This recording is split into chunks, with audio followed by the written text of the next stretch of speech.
How's it going? Rob here, Old City Vapor. Back today with another e-juice review. It's about the third or fourth time I tried to shoot this video.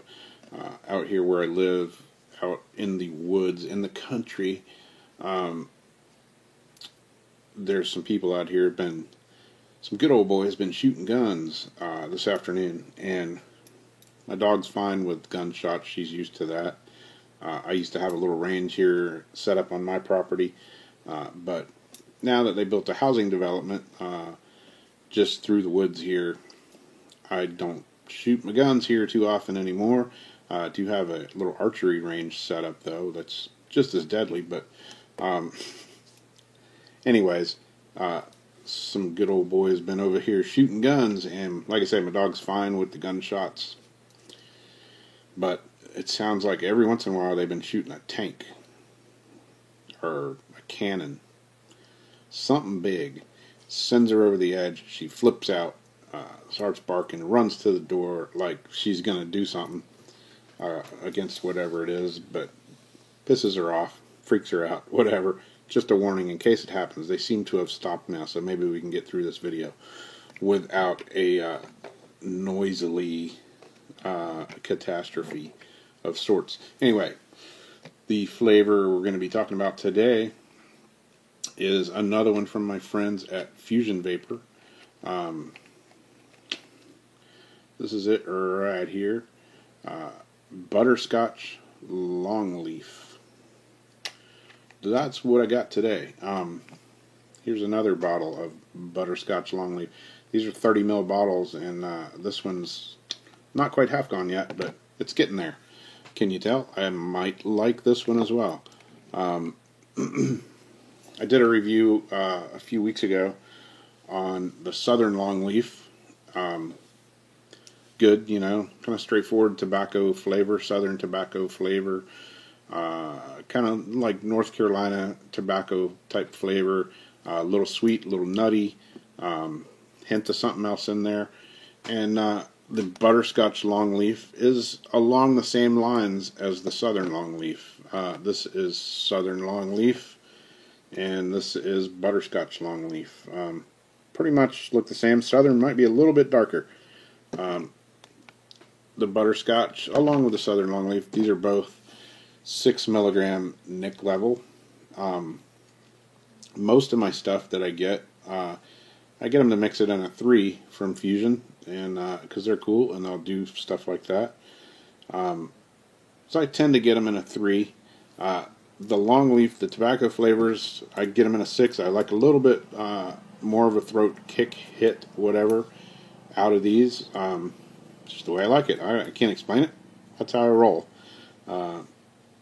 Anyways, the Butterscotch Longleaf, like I say, it's real similar to the Southern Longleaf, but definitely has a little bit more of definitely get a little bit of a butterscotch undertone. Not overpowering at all, not super sweet, but definitely you can tell the difference in the two, with the butterscotch being a little bit sweeter.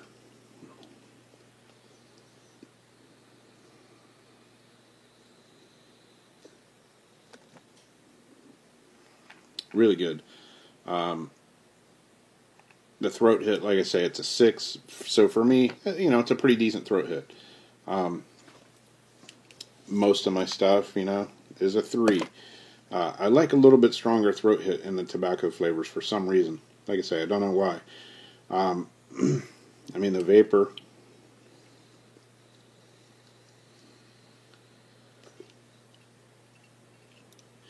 Plenty of vapor. Just a Pro Tank 2 Mini on a K100. Nothing fancy, nothing to write home about, but vape's good, tastes great. No complaints there whatsoever. I've also tried it in the dripper. Few different tanks that I've tried it in, drippers. Even tried it in a Genesis setup, and I like it all the way around. Different wattages and voltages. It's good solid tobacco flavor. I know a lot of you might not like tobacco flavors. No problem. You like what you like. You don't like some things, you like some things. Taste is highly subjective, to each their own, you know. I do, however, really enjoy the Southern Longleaf and the Butterscotch Longleaf. I mentioned in one of my videos last week that I was sick right before Thanksgiving. Sick as a dog. Miserably sick for a few days there. And whatever was going around, I got it. Only lasted a few days though, so it wasn't too bad. But one day, especially one day, man, I was down for the count. Didn't pretty much eat or drink anything. Vaping was out of the question. I just didn't want anything to do with nothing. Started feeling a little bit better the next day, and decided to, sitting around the house not doing anything but being miserable. Thought I'd, take a vape of something. My old standby Crankberry. Didn't like it. Tried a few other flavors. Just didn't taste good. Tried several different flavors, and nothing really tasted good. I usually keep my little tanks and stuff of different flavors. I have them on the go. Pick one up. Just didn't taste right. Figured I'll try some Southern Longleaf. Picked that up, and I was like, this tastes like it should. I don't know. Maybe it's in my head. I don't know. Whatever. But the Southern Longleaf just hit the spot. Tasted good. Nice solid flavor. Tasted like it should. Everything else that was sweet or fruity, for some reason, after my sickness, just didn't taste good at all. Hard to explain.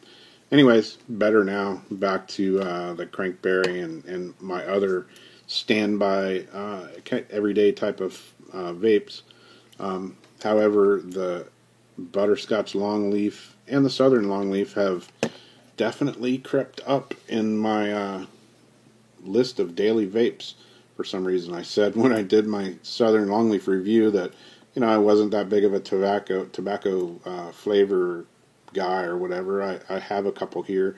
Vape them every once in a while when everything else starts tasting a little weird. Go back to the tobacco flavors. But since being sick, and man, I've really come to enjoy the Longleaf flavors. There's 4 altogether. There's Southern Longleaf, Butterscotch Longleaf, Cherry Mocha Longleaf, and Sharp Longleaf. Those other 2, they'll be coming up later on down the road. But right now, the Butterscotch Longleaf is what I'm talking about today. It's like I say, it's a good, along the same lines as the Southern Longleaf, just a little bit sweeter, a little bit of a butterscotch undertone there. Nothing that overpowers the tobacco taste, but just definitely adds to it. It's definitely become one of my favorite. My wife it's pretty much a daily vape for her as well. It's in the mix of flavors. We each have, probably 3 or 4 flavors, 5 flavors that we pretty much vape every day. And they rotate around a little bit. This is definitely in my rotation right now. Quite been enjoying it very much. That's why I've stocked up on both Southern Longleaf and Butterscotch Longleaf, and quite been enjoying it. Like I say, these are 6 milligram nic level. The PG VG, it's a 65 VG, 35 PG mix. The vapor is plenty adequate.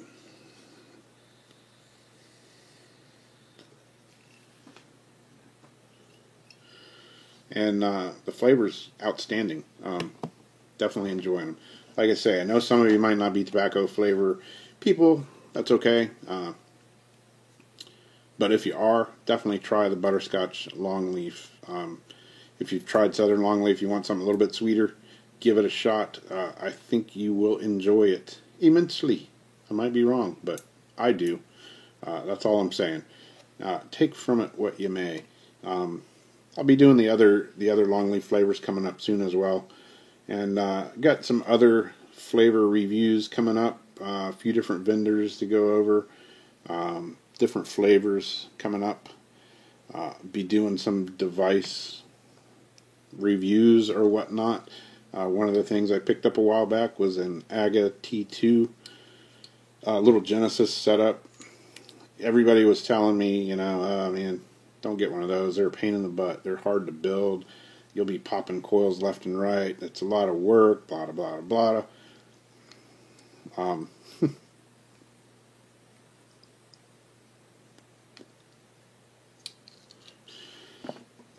26 bucks for an AGA T2. I picked this one up at New Leaf Vapor here in Jacksonville, or up the road in Jacksonville, and haven't really had any problems with it. Right now, I have a silica setup in there. I started out, built a stainless steel wick. I've tried that. I've tried silica, and I've also tried a cotton build in here. And it's been good, man. Everything I've put in here has worked pretty good. Stainless steels, yeah, it's a little more tricky. For 26 bucks, it's a learning experience. I'm new to the whole Genesis setup. So if you're thinking about trying it, don't be afraid to pick one of these up and try it. I'll be doing a review on this thing pretty soon. Tell you what I like, what I don't like about it. My experience with it, basically. But overall, it's been quite enjoyable, and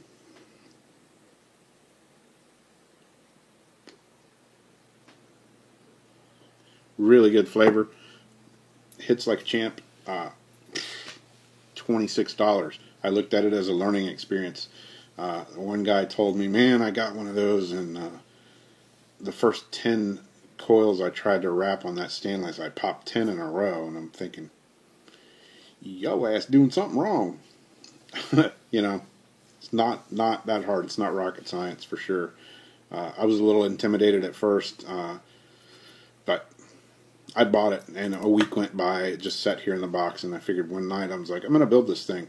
Put a stainless steel wick in it, rolled it up, oxidized it, wrapped it, filled it, fired it up, and I was like, wow, what's so hard about that?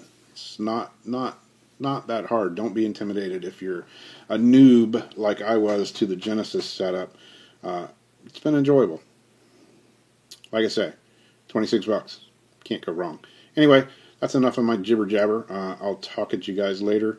It's Sunday afternoon, late. Sun's starting to set. The guns have ceased firing. The dog has quit freaking out. We got through the whole video without any bullets flying through the window or the dogs freaking out. So, that's good. Talk to you guys a bit later. Hit the subscribe button, hit the like button. Leave me some comments if you've tried any of these, the Southern Longleaf, the Butterscotch, the Mocha, or the Sharp, or any other tobacco flavors for that matter. Tell me what you like. Tell me what you don't like. I love to hear comments. Love to talk to all you people out there in vape land for sure. Met a lot of really cool people in the vape community so far.